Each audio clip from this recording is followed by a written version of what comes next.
Welcome back to Facilitation TV. Today's episode we're going to be talking about how to encourage individuals to contribute if held back for culturally or other reasons. So this is really about how do we make sure we've got all the voices in the room being heard and being able to do so, I guess, in a comfortable and safe environment. Margot, tell us about some of your tips and experience in this area. I think it's in terms of we're looking at, if you're looking at a minority of the group being from a different culture, it's very different than if you're actually having a whole group and you can set it up a lot better. But if there's just one or two people, then I would be working with those people to keep on including them. So if you're doing an exercise, you might sort of say, and how would you do this in your culture, Andrew? So bringing you in, giving you permission to actually talk about what happens in your sort of situation. And if there's a couple of people who are from the same cultural background and different to the rest of the group, then I would get those people, give them permission to work together and encourage them to work together so that they feel a bit more connected to at least to each other, so that then there's a better chance that they'll be connected to the whole group.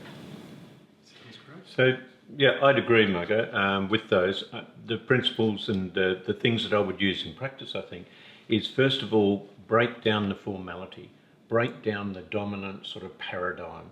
So early on, see if you can get into small groups, to breakouts, to even in some situations where I work, closed meetings, which gives permission to a particular group to actually meet themselves, talk about it, gain their confidence, and then bring it back in. So break down the formality. The second one, I agree with you completely. Talk to the individuals. What would make it easier for you to contribute in this situation? How would you like to do it? Yeah, and get some feedback from them. And the third one is make sure that you've got a focal point that takes and records all of the contribution. So it's not just reliant on those who have the loudest voice or the most power or the most fluent.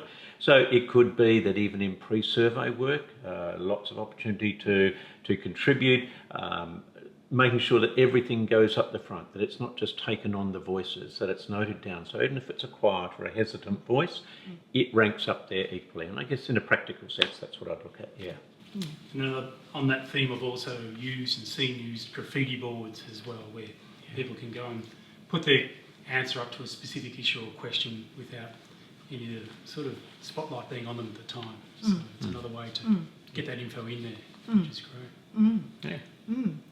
And another way you could do it is actually introducing cultural food at the break, so that you're actually getting, now tell us, and you can focus on the person in the group who comes from that background and say, and tell us a bit about when you prepared this kind of food. So again, it's elevating their cultural experience to make it more a norm than breaking the paradigms. Yeah. Fantastic. Thanks, guys, and thanks for joining us again. Please remember to just think about one thing that you can take away and grab from today's episode and utilise in your own practice, and you're going to get even more value from being here on Facilitation TV. We're looking forward to seeing you next time. Thanks.